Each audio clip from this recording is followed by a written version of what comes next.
15 menit Jenderal, karena kalau baterainya habis bisa loss. Siap. Jadi untuk safety kita main 15. Timur, siap. 25 menit dulu. Siap. Waktunya, tahannya. Siap. Baterainya. Baterai gimana? Udah lihat ya? Siap. Siap. Adapun visi misi tim drone squad. Hari ini Jenderal apa? Ya, saya hari ini bersama Pak Pangdam, bersama Pak Asisten 3, mewakili Gubernur, kita menindaklanjuti daripada aplikasi Sovet yang sudah kita bangun.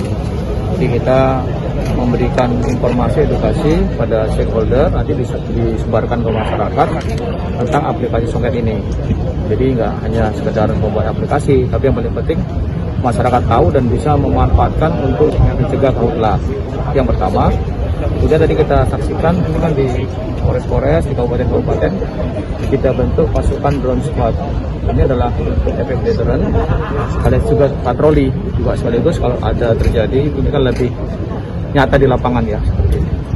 Jadi ini aplikasinya di-download di handphone gitu ya Pak? Ya ada, sudah kita di Play Store ya ada sudah.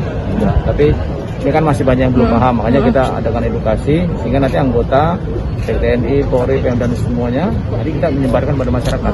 Itu tujuannya sehingga nanti lebih real time kita mendapat informasi. Siapapun yang melihat terjadinya kebakaran di sekitarnya bisa melapor pada kita. Itu ada sistem aplikasi sehingga kalau dia hanya main-main pasti akan jangan main-main lah ya, supaya ini kan kerja kita bareng ya. Untuk drone sendiri Jenderal itu berapa lama lah terbang? Itu tergantung jenisnya ya, ada yang 15 menit, yang kecil itu ada juga yang 20 menit. Jadi ini sebagai efek deterrent lah.